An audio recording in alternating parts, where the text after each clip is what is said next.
si vous voulez utiliser ChatGPT sur votre smartphone, vous avez deux solutions. La première, elle est relativement classique et très simple à mettre en place, c'est que vous utilisez votre navigateur, comme moi Safari ici, ou Chrome, ou le navigateur que vous voulez, et tout simplement, eh bien, vous allez chercher chatgpt.com, voilà, et vous accédez de manière très rapide en fait à l'application. Mais vous êtes sur une application web, en fait c'est exactement comme le site, mais en responsive, donc vous n'avez ni plus ni moins que toutes les fonctionnalités que vous pouvez trouver sur le web. Ne vous inquiétez pas, ça fonctionne très bien, sauf qu'il y a une autre manière de faire avec au moins une fonctionnalité supplémentaire et qui n'est pas, comme vous allez le voir, sans intérêt.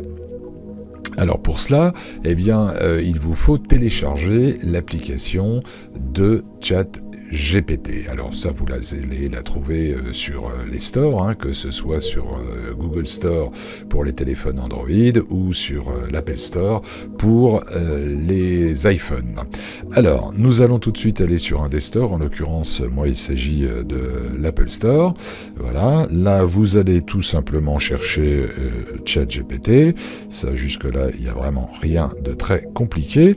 Sauf que, lorsque vous allez taper ChatGPT en recherche, vous allez avoir un nombre de propositions qui est absolument phénoménal. Voilà, et il faut savoir que toutes ces propositions, sauf une, sont soit des pâles copies de ChatGPT, soit carrément des arnaques. Alors comment reconnaître la vraie application de ChatGPT ? Eh bien, tout d'abord, le logo. Le logo est noir sur un fond blanc. Et pour ensuite vérifier qu'il s'agit bien de la bonne, vous allez tout simplement la sélectionner et regarder le détail. Et en fait, en dessous de ChatGPT, vous voyez sur l'écran, en haut en fait de l'écran de votre iPhone, vous voyez ChatGPT OpenAI. Et OpenAI, c'est bien l'éditeur de ChatGPT. Donc seule cette application est aujourd'hui valide et sécure. Donc c'est celle qu'il faut télécharger. Alors si ce n'est déjà fait, vous allez la télécharger, vous allez soit créer un nouveau compte gratuitement, il n'y a aucun problème, soit vous connecter avec un compte que vous avez préalablement créé. Une fois que tout ça est fait, eh bien vous pouvez tout simplement ouvrir l'app, c'est ce qu'on va faire ensemble. Voilà.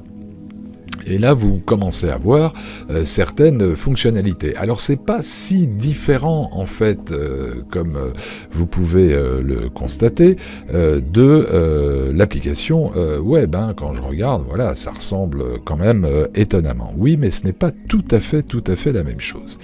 Alors, on va commencer par regarder ce qui se passe dans les menus du bas, que vous trouvez ici. Alors, on va commencer avec le petit appareil photo que vous voyez sur le côté, et l'appareil photo, comme son icône l'indique, si je puis dire, il vous suffit d'appuyer dessus et vous pouvez prendre une photo en live que vous allez soumettre évidemment à ChatGPT pour en faire l'usage que vous voulez. À côté de cette icône, vous trouvez maintenant la petite icône image. Bon, ça vous vous en doutez, l'icône image, elle va vous donner accès à votre galerie, tout simplement. Et là, vous pouvez télécharger une photo. L'icône dossier qui se trouve ici va vous donner accès à l'ensemble des fichiers que vous allez trouver sur votre iPhone et avec lesquels vous allez pouvoir bien évidemment travailler.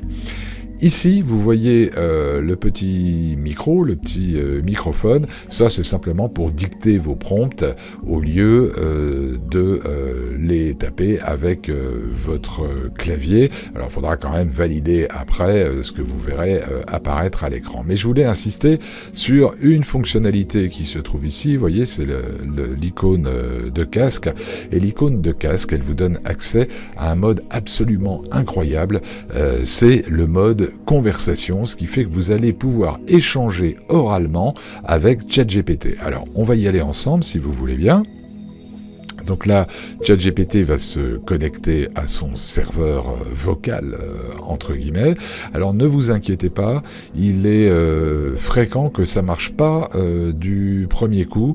Et si ça marche pas du premier coup, vous voyez ici par exemple, c'est en train de ramer quand même assez sévèrement, eh ben c'est pas grave, vous interrompez et en fait vous recommencez et généralement la fois d'après c'est bon. Voilà, là on voit que c'est bon.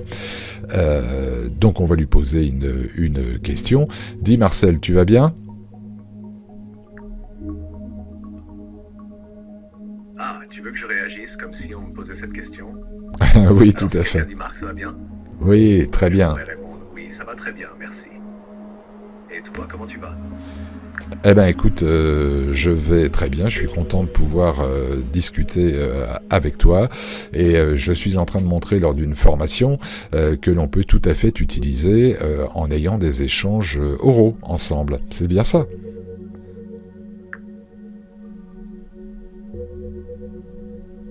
C'est génial, Jean.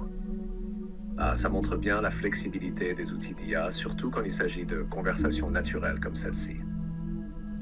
Je pense que ça impressionne les participants. Ah ben je sais pas, on leur demandera un petit peu plus tard, je sais pas si ça vous impressionne ou pas, en tout cas moi ça m'impressionne, et comme vous le voyez sur l'écran, eh bien en fait nous avons toute la discussion qui a été historisée, c'est-à-dire qu'elle a été retranscrite en texte, ce qui va vous permettre éventuellement de copier-coller des bouts. Il faut savoir que tout ce que vous êtes susceptible de faire avec ChatGPT peut se passer dans le mode conversation, y compris les GPTs. Les GPT, si vous savez pas ce que c'est pas très grave, j'y reviendrai dans un autre tuto. Ce sont des agents personnalisés, bien eux aussi peuvent être tout à fait utilisés dans une conversation. On va juste faire un petit tour du reste en fait de l'interface en fait de l'application.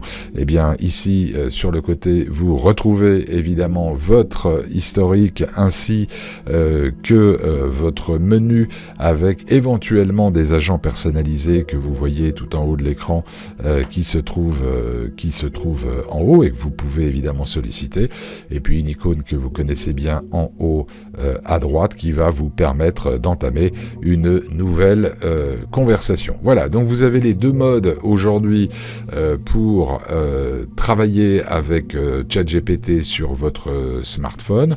Les deux conviennent parfaitement, mais quand même, le mode conversation est quelque chose d'assez révolutionnaire. Si vous avez un Mac, sachez qu'il y a une application qui a été spécialement développée par OpenAI pour les Mac, malheureusement pas encore pour les PC, enfin à l'heure où je vous parle. Et dans cette application, qui est en fait voilà, un programme que vous chargez sur votre ordinateur, eh bien vous pouvez aussi avoir accès au mode conversation. Voilà, je crois que vous savez un peu tout sur la manière d'utiliser ChatGPT sur votre smartphone.